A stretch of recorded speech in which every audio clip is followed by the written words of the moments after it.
Pag-usapan natin mga tol kung magkano nga ba ang kinita ni Naoya Inoue at itong Korean boxer. Ayon sa report mga tol, may guaranteed purse itong si Inoue na 1.5 million US dollar. Samantala itong Korean boxer, may siguradong bayad na 500,000 US dollar. Guaranteed purse pa lang yun mga tol, hindi pa kasama ang share nila sa pay-per-view. Ayon din sa report, umabot ng 750,000 pay-per-view sales. Kaya ang kikitain ni Naoya Inoue posibleng umabot sa 7 million US dollar. Samantala itong Korean boxer, posibleng umabot ang kikitain niya sa 1.2 million US dollar. Kung i-convert natin ang 1.2 million sa peso, mahigit 69 million pesos ito. Kaya napakalaki pa rin ang kinita nitong Korean boxer. Pero syempre mga tol, hindi lahat mapupunta sa kanya. Yung 1.2 million, magkakaroon pa yan ng tax. Babayaran pa niya ang kanyang promoter, ang kanyang manager. Marami pang makakaltas sa 1.2 million USD. Pero malaki na rin yan mga tol, may makakaltas man dyan. Malaki pa rin ang kinita nitong Korean boxer. Hindi pa rin yan kikitain sa kahit sinong kalaban niya. Saka mabilis lang natapos mga tol, round 4 lang, natapos na kagad. Kumita na agad ng 1.2 million. So ganun kalupit kapag makakalaban mo ng isang The Monster Inoue. Kaya nga marami ang gustong lumaban kay Inoue. Isang legacy fight, isang magandang experience at syempre kikita ka.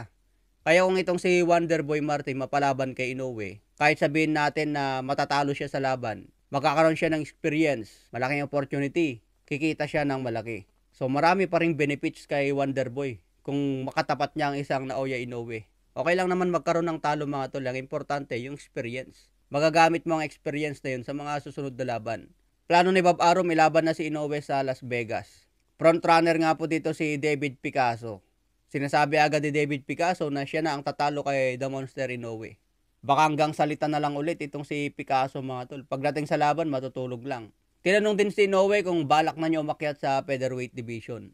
Sa ngayon, hindi pa interesado si Inoue na umakyat sa 126 pounds. Pero nabanggit din mga tol na kung sakaling aakyat ng division, hindi yung 100% na magbibitaw siya ng belt. Itong si Inoue, kahit umakyat na sa featherweight, pwedeng hawakan pa rin ang titulo.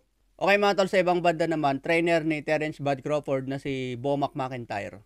Tinanong ito kung bakit hindi sila nag-demand ng rehydration clause laban kay Canelo Alvarez. Kasi pwedeng bumigat si Canelo sa araw ng laban at magagamit niya ito bilang advantage. Sagot naman ni Bomac McIntyre mga tol, pakinggan natin. That's some weak shit. Oh, you can't come in this much and shit. Oh man, get the fuck out of here. It's boxing. Ayan mga tol, para lang daw sa mga mahihinang nilalang ang rehydration clause. Bakit ka raw magdademand ng rehydration clause sa isang laban? Kung gusto mo raw labanan ng isang boksingero, huwag ka na mag-demand ng kung ano-ano pa. Mukhang tinamaan doon si Tank Davis mga tol. Ryan Garcia pala ang kalaban niya, nag-demand agad ng rehydration clause. Okay mga tol, hanggang sa muling update natin.